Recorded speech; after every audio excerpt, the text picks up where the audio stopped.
This is SelfWork, and I'm Dr. Margaret Rutherford.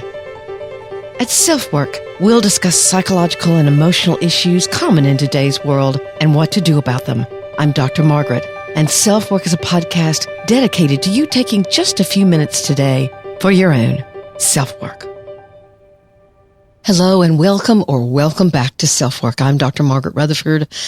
I started SelfWork 8 years ago in order to really extend the walls of my practice in several different directions. To those of you who might already know about psychological issues, you want to know more, you want to compare what I say to your own therapist maybe.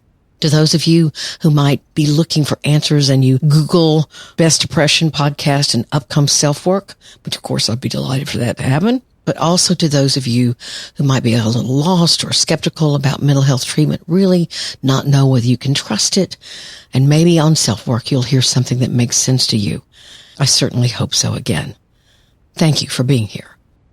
So last year I received a voicemail, but I didn't publish it because it felt a little self-promotional to do so. But when I listened to it this morning, I was struck by what I thought about, my own self-reflection. I remembered this time last year I was. And I'm sure you've said that to yourself many times before.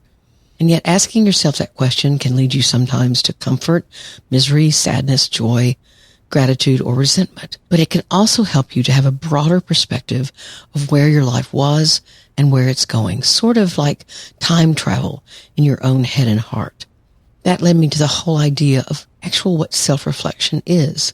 And rather than it being some kind of over self-involvement, it's what we humans can do to get perspective and learn and see ways you might be getting in your own way of creating the life you want, how you could move out of depression or anxiety, the way we can hook up our minds with our actions and change those actions to better serve you.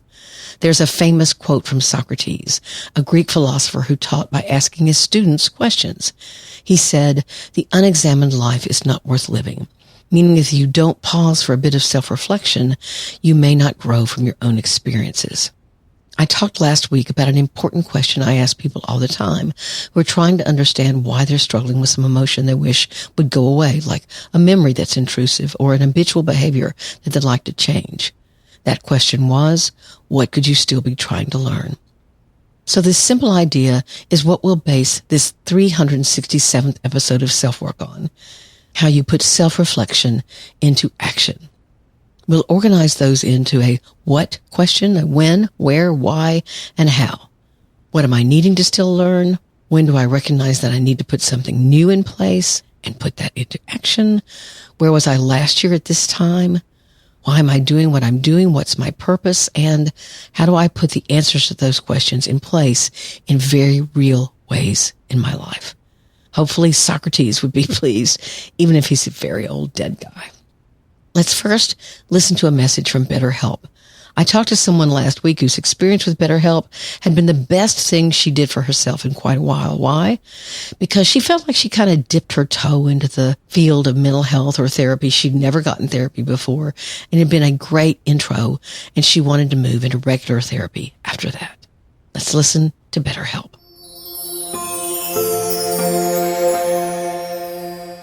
I recently heard a fascinating reframe for the idea of asking for help. Maybe you view asking for help as something someone does who's falling apart or who isn't strong. So consider this. What if asking for help means that you won't let anything get in your way of solving an issue, finding out an answer, or discovering a better direction? Asking for help is much more about your determination to recognize what needs your attention or what is getting in your way of having the life you want. BetterHelp, the #1 online therapy provider, makes reaching out about as easy as it can get. Within 48 hours, you'll have a professional licensed therapist with whom you can text, email, or talk with to guide you. And you're not having to comb through therapist websites or drive to appointments. It's convenient, inexpensive, and readily available. Now you can find a therapist that fits your needs with BetterHelp. And if you use the code or link betterhelp.com/selfwork, you get 10% off your first month of sessions. So just do it. You'll be glad you did. That link again is betterhelp.com/selfwork to get 10% off your first month of services.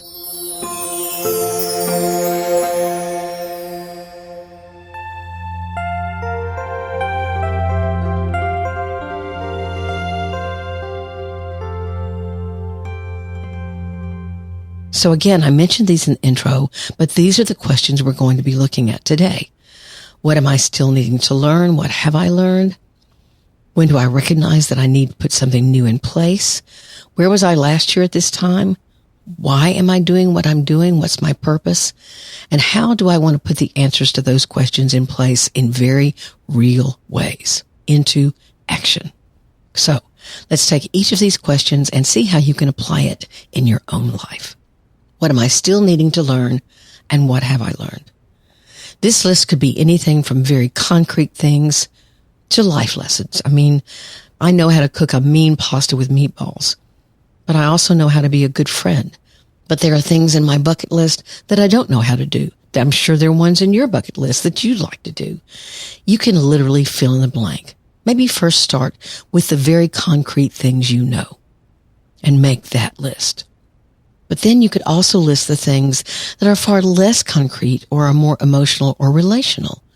For example, maybe you know that certain kinds of people aren't good for you to be around. Or if you spend too much time scrolling on social media, you won't get things you need to do done. Or just to feel decent about yourself. No matter what your age, this is an interesting question to ask, especially when you recognize that you keep doing something over and over again and get the same results. I've used this analogy to explain this, kind of like if you think of a piece of gum stuck on a tire. I like real down-to-earth kinds of analogies. Even if you don't really dig out that piece of gum, the gum will simply appear there over and over as the wheel turns. So this could be an example. The piece of gum is, I never say what I really want, and so I don't get it, and I feel invisible, not important. So, what are you still trying to learn? Maybe you're trying to learn to trust your own voice, to find out if when you speak you're actually listened to. Maybe you don't want to find that out, and that's why you don't speak. So what am I trying to learn? But could we turn this question around? You bet we could. We could also say, what is an ongoing thing in my life that I dread, and yet I avoid confronting it? I know that gum is going to come back around. I can accurately predict that that will happen. Here's an example. Let's say you have a friend you dearly love, but when the two of you get together, she's always late and you get mad. So ask yourself the question, what am I trying to learn? Or let's use a more serious example. Every time you're around a previously abusive parent, they say something snarky and hurtful. They do it every time. So what are you trying to learn? It's a great question to ask yourself. So here comes the second question. When do I recognize the need to put some other behavior or choice in place? So you figured out what you need to learn. What do you put into action that will help you find the answer to what you're trying to learn? Now, this can take guts, and you have to take into account whether you're trying to change someone else or you're doing something different on your own. You really can't change someone else. Let's go back to our examples. The friend who's late. When have you had enough? When will you begin to say to yourself, I'm going to start arriving 15 minutes later than we said, so I don't get mad. That's figuring out what you need to learn and doing something about it. Or I'm simply not going to set times to meet with her when it'll be inconvenient for me to run late. It doesn't really matter if she's 15 minutes late or not. You'll just sit and look at your phone or do whatever you do in those 15 minutes. You can, of course, end your meetings with your friend. You can talk to her about how it feels to you for her to be late, and y'all can come up with another plan. But there's always a way for you to do it for yourself. So you ask yourself, what am I trying to learn? And then what do I need to put into place, into action, so I can learn that? The second example of the abusive parent is harder. An abusive parent is sadly likely to remain an abusive parent. But when is it time for you to recognize that your own behavior can change? Your own expectations can change. I've often talked about not being able to get ice cream at a hardware store. And often, even if we want change in someone else, they don't have the desire or the capability of that change. So that's when you self-reflect and realize that your response needs to change. Either you leave when ugly things are said. You don't emotionally escalate. You just leave and say, if you use that kind of language with me, I'll not stick around to hear it. Now, the when largely depends on your own level of fatigue with the relationship as it is, or if you're getting something out of it that you don't realize. For example, let's say Ruth gets a call every day from a very needy woman who acts if she can't solve her own problems and stays on the phone with her for more than an hour. And Ruth complains about this to me. But it was only when I saw and tried to help her see that she stayed on the phone because she was lonely. She was getting something out of not solving the problem. Any communication with this friend was better than no communication. And sometimes what you're getting out of the interaction prevents you from finding a way to solve the problem. You can see how the cycle continues, but it doesn't have to. With self-reflection and then action, you can change. Self-reflection without action is simply pondering or even worrying. It's the action that will change your life. Here's the third question. Where was I last year at this time? What did I learn? What did I find out about myself? And this is the one that was spurred on by a listener's comment last year. Hi, Dr. Margaret. I just wanted to take a moment to thank you for your podcast. I look forward to hearing your latest episode every week, and hearing your voice has almost become like listening to a good friend. So thank you. I also wanted to send you best wishes for your upcoming procedure. I can imagine you might be feeling some anxiety about it, but please know that me, as well as all of your listeners, are holding you in our thoughts and sending lots of love and light. Thanks again, and take good care. I well remember last year at this time, I'd been diagnosed with a benign tumor that was growing in my parotid gland. And there might be, but unlikely, given its shape and location, but there might be malignant cancer underneath it. All in all, it was a surgery that was serious, but very doable. The risk, however, was to the facial musculature, and whether there would be temporary or even permanent damage to my ability to speak. And yet when I heard this message again this morning, it made me think of this time last year. And I see and hear so many of my clients using this simple tool to help them see how they got through a really rough time. Maybe so tough they didn't even know if they'd make it emotionally or even medically. But how at times these words and thoughts can themselves bring grief. This time last year, I didn't know my child would start using drugs or die from a fentanyl overdose. Many of those memories of this time last year bring a lot of pain.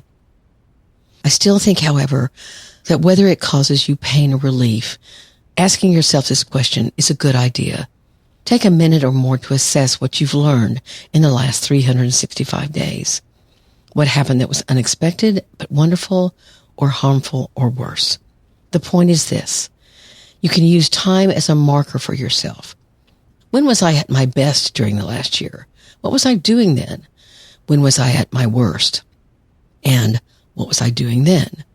Hopefully you can see that this exercise will help you track where you've been and where you want to go. You can also see patterns from year to year, seasonal changes, triggers.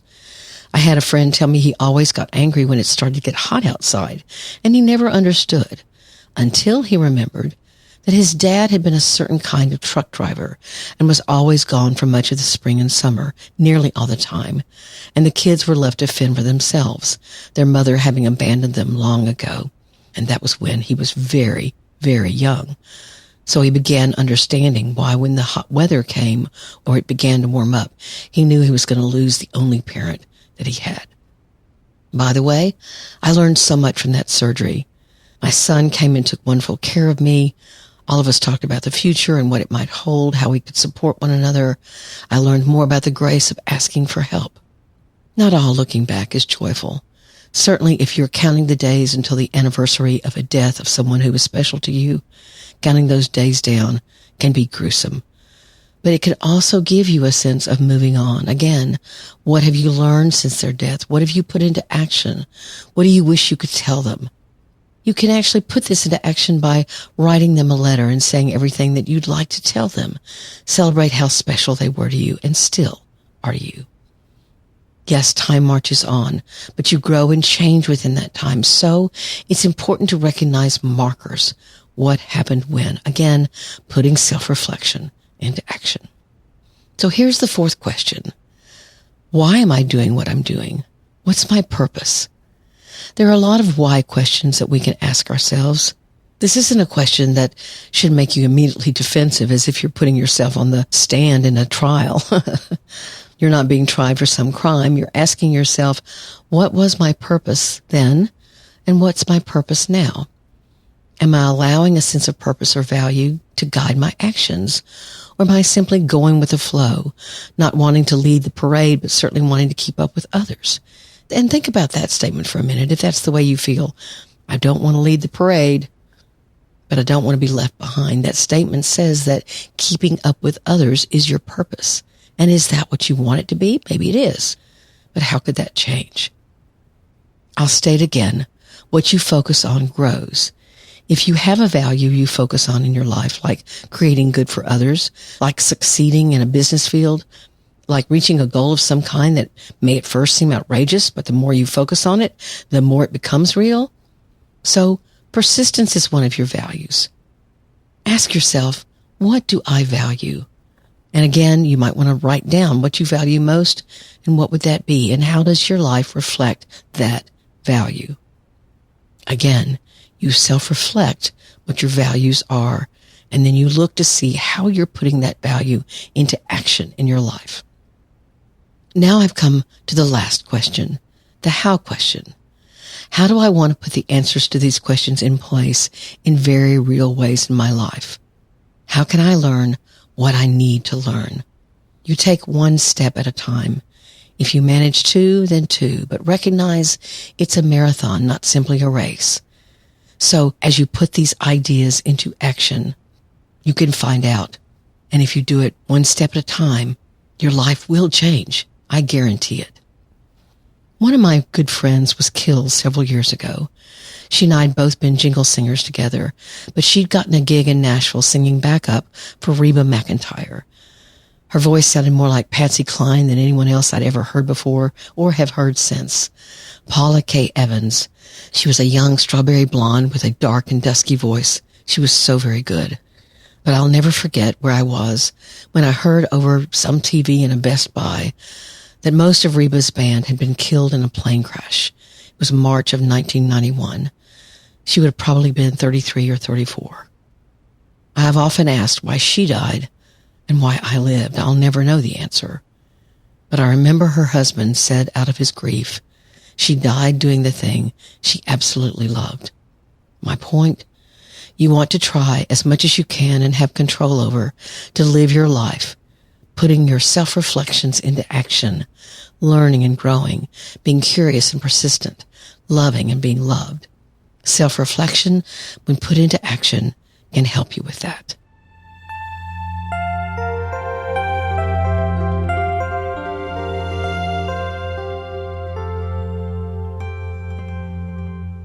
I got curious the other day and looked up some facts about podcasts. SelfWork is in the top 0.5% of podcasts, by the way, which is phenomenal. That's internationally. And we still very much love new listeners and old listeners coming back. But here's a factoid for you. There are currently over 87 million episodes published in Apple Podcasts. And in 2018, there were only 18.5 million episodes. So you can see how much more there is to choose from. So we're honored you're here at SelfWork. Please leave some questions you have for me or any messages to Ask Dr. Margaret at drmargaretrutherford.com, or you can send me a voicemail on the SpeakPipe app so I can keep on answering your questions the best way that I can. And if you have topics you'd like me to cover, just let me know.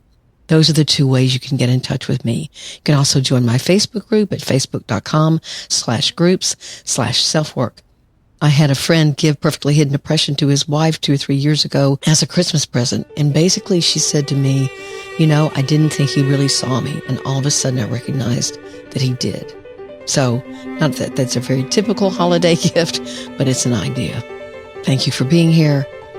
Please take care of yourself, your family, and your community. I'm Dr. Margaret, and this has been SelfWork.